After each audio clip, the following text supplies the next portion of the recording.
Hi everyone, today we are reading The Elves and the Shoemaker.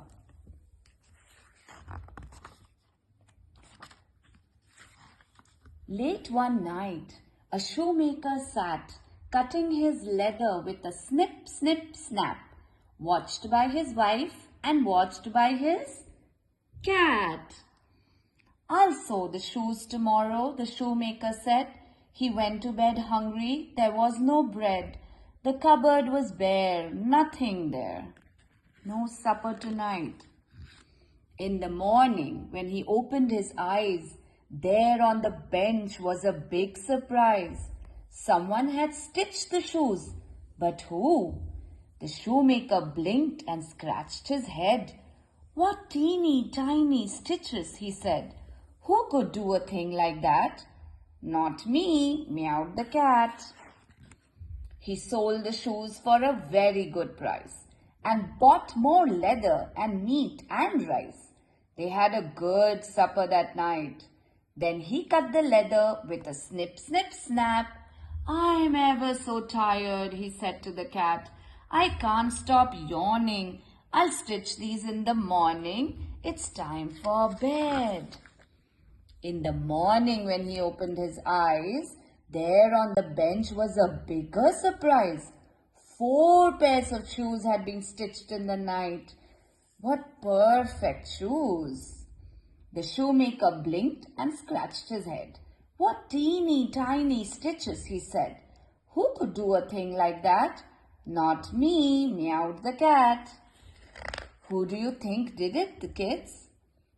Customers came to the shop in queues when they heard about the beautiful shoes. They tried them on. Soon they were all gone. And now, with all the money he made, the shoemaker went to the market and paid for leather in blue, green, and red. What color shoes do you have? He cut the leather with a snip, snip, snap, watched by his wife and watched by his cat. His wife said, now we'll see what happens to that. Next morning, when they got out of bed, they found shoes in blue and green and red. Such teeny tiny stitches, the shoemaker said. And the wife said, I like the blue shoes. From far away, when they heard the news, people came to the shop in queues. What beautiful shoes, they cried. It's hard to choose. The shoemaker sat and counted his money. He thought, isn't it funny? I'm suddenly rich and I haven't even sewn a stitch. Who do you think this is being done by? The shoemaker's wife said, we have to find whoever it is who's being so kind. Let's watch in your workshop tonight. Who did they see? A mouse.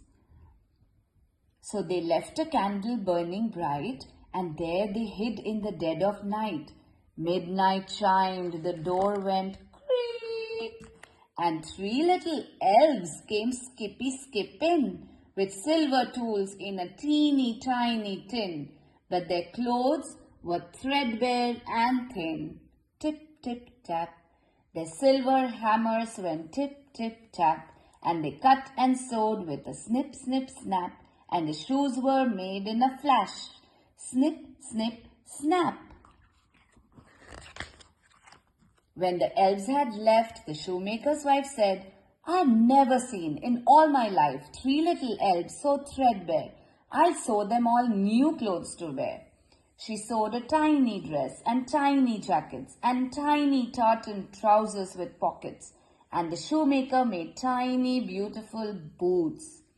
He's looking for his thimble.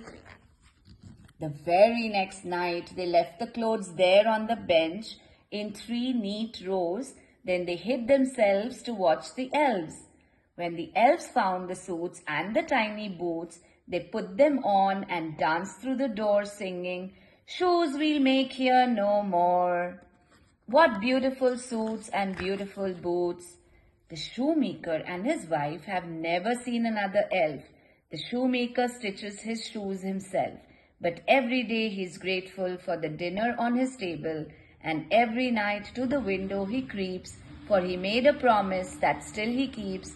Thank you, elves, he whispers, and then he sleeps.